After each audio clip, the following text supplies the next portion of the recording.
kondisi ekonomi itu sekarang lagi sulit. Belum lagi nih akan ada kebijakan yang makin membuat kelas menengah itu semakin sengsara. Dari mulai pengetatan subsidi BBM, nanti beberapa golongan juga nggak akan bisa beli Pertalite, subsidi KRL nanti pakai NIK, absurd kan, belum selesai nih, ada lagi nih. Dana iuran pensiun tambahan dan juga kan ada aturan PPN 12% dan tapera.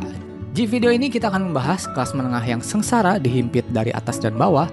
Kok bisa Indonesia terjebak di middle income trap selama 30 tahun? Apa yang bisa kita lakukan? Karena aku juga bagian dari kelas ini.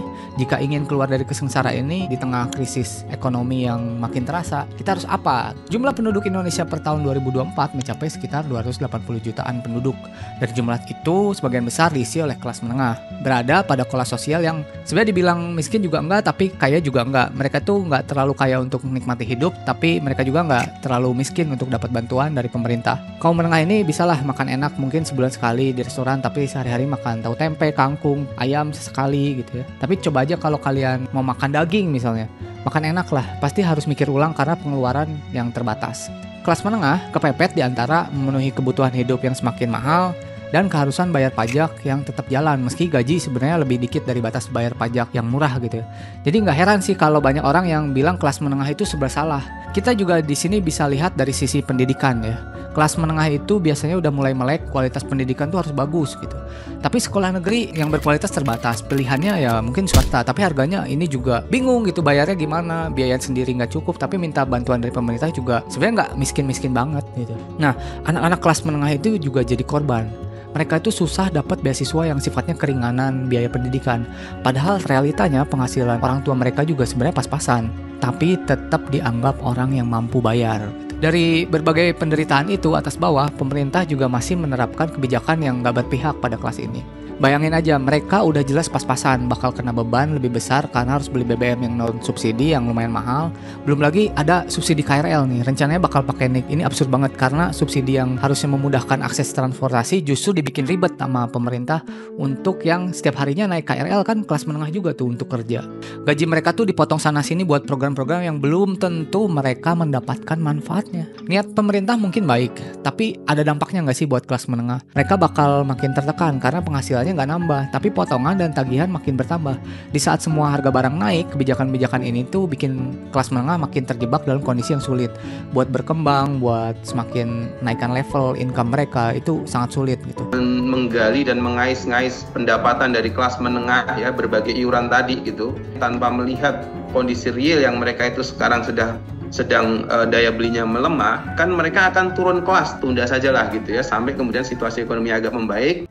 Nah, buktinya adalah ini, kelas menengah turun kelas. Dia masuk ke golongan miskin sekarang. Indonesia telah terjebak dalam middle income trap selama lebih dari 30 tahun ya. Dalam hal ini, Indonesia menghadapi pertumbuhan ekonomi yang stagnan di angka sekitar 4% per tahun. Padahal syarat untuk keluar dari middle income trap ini adalah pertumbuhan ekonominya itu harus sekitar 6% per tahun. Kita stuck di posisi nanggung. Mereka punya peran penting dalam kondisi ekonomi negara. Kehidupan mereka sendiri itu terjebak dalam lingkaran yang terus-terusan bekerja keras untuk bertahan hidup, tapi nggak ada jaminan perbaikan kondisi secara ekonomi makronya. Akibatnya apa? Kalian pernah mempertanyakan ini nggak? Kok selama ini udah kerja keras banget, udah berusaha banget, tapi kok nggak kaya-kaya ya? Apa yang salah? Mungkin bisa jadi sebenarnya bukan murni salah kalian. Ini faktornya tuh kompleks banget. Salah satu faktor utamanya produktivitas tenaga kerja yang rendah gitu. Kalau kita bandingin sama negara-negara maju, produktivitas itu tuh ketinggalan jauh. Biarpun jumlah tenaga kerja kita tuh banyak, kalau produktivitasnya rendah, ya tetap aja ekonomi nggak bisa tumbuh secara maksimal. Kita tuh stuck di model ekonomi yang sifatnya tuh impor, batu bara, terus produksi nikel dan lain-lain, dan sektor teknologi real yang produk jadinya tuh masih minim. Padahal kalau kita pengen lompat dari jebakan ini, kita tuh butuh tenaga kerja yang terampil, teknologi yang lebih maju, inovasi yang terus berkembang. Jadi nggak bisa ngandalin tenaga kerja yang murah dan sumber daya alam doang. Kelas menengah memainkan peran besar dalam menjaga stabilitas ekonomi di Indonesia. Dengan jumlah mereka yang mencapai lebih dari 66% dari populasi, daya konsumsi kelas menengah tuh mendominasi 80,49% dari total konsumsi nasional. Ini berarti mereka adalah motor penggerak konsumsi domestik yang sangat penting buat pertumbuhan ekonomi. Jadi sebetulnya menurutku sih kelas menengah adalah orang pintar, mandiri, cerdas, yang sudah tahu cara mendapatkan pendapatan dengan baik. Butuh twist sedikit aja. Gimana sih untuk bisa meningkatkan income, meningkatkan pendapatan supaya keluar dari penderitaan dan kesengsaraan ini? Oke, kita coba jabarkan ya. Yang pertama adalah perkaya network. Ini bukan hanya aku yang ngomong ya. Deddy Corbuzier, Theo Derrick, Dr. Tirta berpendapat hal yang sama.